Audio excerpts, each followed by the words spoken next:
Ustaz, suamiku selingkuh. Tidak ada urusan. Ustaz, suamiku pemabuk. Itu enaknya jadi perempuan Islam. Tidak menanggung dosa suami. Beda kami suami-suami. Meskipun kami penghafal Quran, ketua majelis ulama, tapi istrinya tidak pakai jilbab, istrinya tidak sholat, istrinya tidak puasa. Meskipun suaminya ketua majelis ulama, kata Allah, ku ampusakum wa ahlikum narani. Bapak, masuk kota mani neraka itu istrimu. Itu ditanggung ibu. Beda kalau perempuan, ya, suaminya tukang mabuk, suaminya pengedar narkoba, suaminya pakan tukang koruptor, tukang tipu, tapi istrinya baik agamanya. Kata Allah, tidak ada urusan dengan suamimu, biarkan dia dalam neraka. Bu, nih ada 7 pintu surga, tadkhulul jannati bisalam. Silakan ibu pilih mana kau mau masuk surga di situ. Mau jannatul firdaus silakan, mau jannatul naim silakan. Tidak ada urusan dengan suamimu. Tuh enaknya jadi perempuan Islam. Makanya jangan suka ngomel-ngomel. Bu. Ya, jelas, Bu ya, jelas. Kira gampang jadi suami. Kita di luar setengah mati cari proyek, dimaki-maki kontraktor, dimaki-maki sama gubernur, dimaki-maki sama kepala dinas. Untuk apa? Supaya kita dapat proyek, supaya istri bisa pakai mobil, supaya istri punya tidak rusak itu kulitmu kau jalan, dilindungi kau dengan kasih AC rumahmu, dikasih kau berlian supaya saudaramu hargai kamu. Itulah kerjanya laki-laki. Maka hargai suami. Beda itu. Suatu kali Rasulullah Sallallahu Alaihi Wasallam didatangi ibu-ibu, demo dia. Ternyata sumbernya dia mau mengadukan suaminya. Kata Nabi, kau sabar, karena kau tidak akan menanggung dosa-dosa suamimu. Nah, itulah hebatnya jadi perempuan Islam. Cuma kita juga, bapak-bapak, jangan hianati istri. Alasan rapat, ternyata pergi merapat. Hei, Pak. Pak, masih ingat? Waktu kita menikah, saudara Dasat Latif, saya nikahkan engkau dengan anak gadisku, Nora Siddiqah Nasrun, dengan mahar seperangkat alat sholat tunai karena bukan karena gubernur, bukan karena wagub, bukan karena kapolda, bukan karena presiden, tapi siapa yang kita jadikan gadai? Siapa? Allah. Allah yang kita gadaikan untuk menghalalkan anak gadisnya orang. Lalu kita hianati, pantas 30 tahun kau cari nafkah tidak bisa kau lepas dari kredit. Kenapa? Kau hianati istrimu. Ada orang 30 tahun cari kerja, tidak bisa hidupnya baik. Kenapa? Kau tipu istrimu. Wanita yang paling setia mendampingimu. Siang malam, dia tinggalkan keluarganya, dia tinggalkan ibunya, dia tinggalkan bapaknya, dia tinggalkan tanah kelahirannya, datang merantau ke Palembang untuk ikut sama suaminya. Ternyata sampai di Palembang dihina dan dimaki-maki sama suaminya. Pantas hidupmu susah. Kenapa kau tidak menghargai orang yang setia mendampingimu? Bapak-bapak tahu berapa istrinya Nabi? Berapa? 11. Ini pertanyaan paling tidak senang ibu-ibu. 11 istri Nabi, Bu. 11. 11, Pak. Meskipun kita cuma punya kuota 4 giga. Ibu, dalam rumah tangga itu kan ada 4 tipe, Bu. 4 rumah tangga itu dalam Quran ada 4 macam.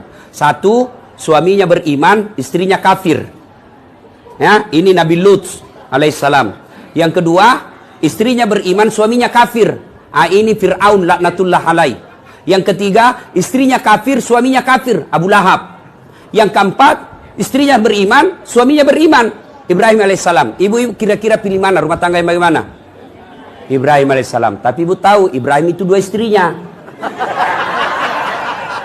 Tidak usah Ustaz, lah sudah bilang ibu-ibu di depan saya. Tidak usah Ustaz, Fir'aun saja. Bapak saudara-saudara sekalian. Nah, Rasulullah itu 11 istri beliau.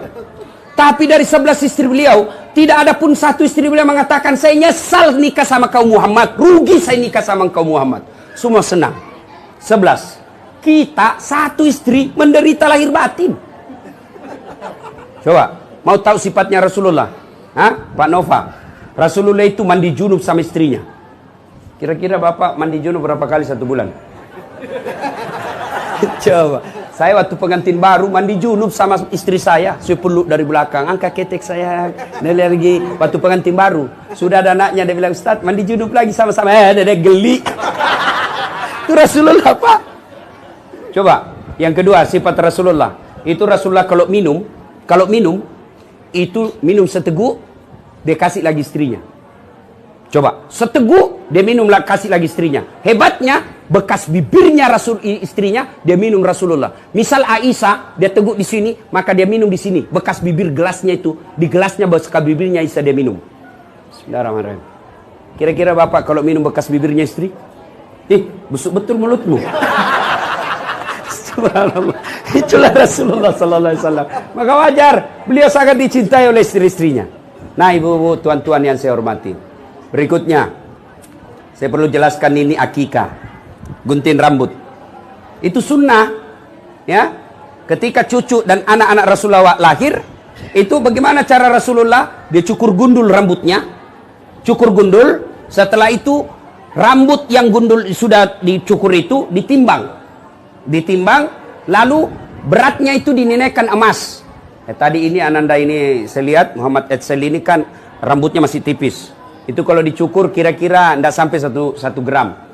Nah, kalau dia anaknya lahir kribo, banyak rambutnya, dicukur, timbang, 2 gram. 2 gram itu dinilaikan dengan emas. Kalau emas 2 gram berapa? Anggaplah 1,5 juta. 1,5 juta itulah yang disedekahkan kepada fakir miskin. Ibu bapak, saudara-saudara sekalian, pada akhirnya, kekayaan kita adalah anak yang soleh dan soleha. Saya banyak melihat ketika meninggal, luar biasa, bunga kembang belasungkawa, koran TV mengumumkan. Tapi beberapa bulan kemudian tertulis depan rumahnya, rumah ini mau dijual. Kenapa? Anak-anaknya bertengkar gara-gara warisan. Nah, ini orang tua miskin ini. Tapi berapa banyak juga orang tua saya lihat anaknya seperti saya 14 bersaudara, Pak. Saya anak ke-13. Ibu saya tidak tahu bahasa Indonesia, tapi alhamdulillah tiap bulan dapat gaji 14 juta 1 bulan. Dari mana? Dari anak-anaknya. 1 anak 1 juta. Dia bilang ibu saya, seandainya saya tahu begini, saya tambah lagi anakku. Maka bapak ibu-ibu buat banyak-banyak anak, ya, doakan supaya anak yang soleh dan soleha. Tuan-tuan, puan-puan yang saya hormati, inilah tausiah kita, mudah-mudahan ada manfaat. Terima kasih Pak Nova, yang seingat saya belum lahir anak beliau sudah menghubungi saya. Makanya saya kemarin masih ada di Kuala Lumpur, Malaysia. Itu saya diminta ceramah di Sabah. Wali kotanya Sabah, dan ternyata keturunan orang Bugis, minta saya hadir hari ini di Tawau untuk ceramah tabligh akbar.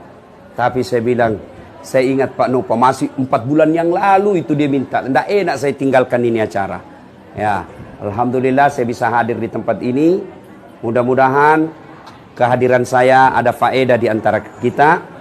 Dan yang penting kita doakan Ananda yang baru di akikah hari ini mendapat hidayah dan pertolongan dari Allah Subhanahu wa taala, kemudian menjadi anak yang soleh, yang kemudian menjadi kebanggaan buat orang tuanya, yang tidak henti-hentinya memperjuangkan kebenaran, sehingga nanti di akhirat kita berkumpul bersama Rasulullah meminum air di telaga Al-Kautsar.